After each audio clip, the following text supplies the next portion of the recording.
think I heard you correctly on how to answer these questions. All three are one, but I have to start with what I've observed challenge wise is some of the things that the juveniles are dealing with. And when I say that, I mean first starting with the family. If you're having issues at home, if there's family trauma, if there's mental health, that brews problems and can create violence. Lack of and living in poverty type situations, that can brew issues and violence. Having gangs that you get involved with where you may find love with the gang versus your family, that can brew and bring violence. Social media right now, different things online that they're seeing, different ways or conflicts that you try to resolve on social media, that can brew and draw violence.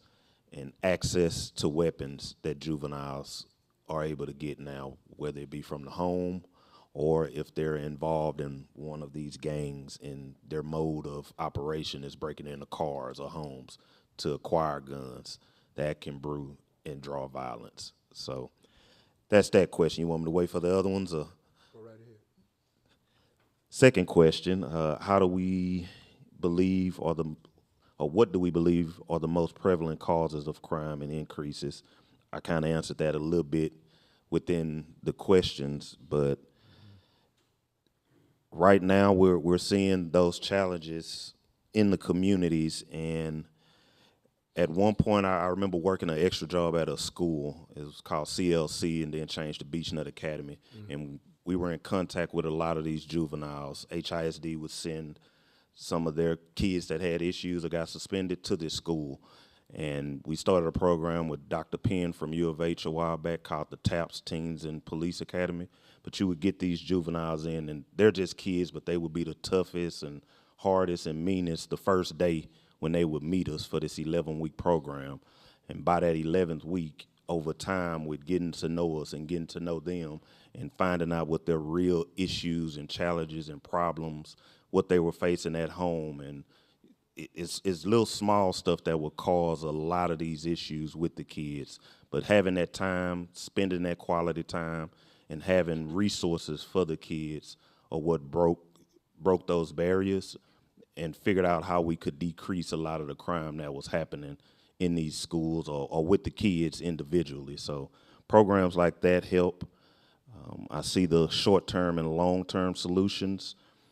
We can't arrest our way out of dealing with juveniles. By the time the juveniles are dealing with the police, we're almost, I'm not gonna say it's too late, but that's a bad starting point right there. Like, we have to jump on it early. We have to identify the issues early. And each child is gonna be different with their challenges or their problems, and we have to identify that. So programs that you're able to create or come up with, you wanna be target specific because every child has a different issue that they're dealing with.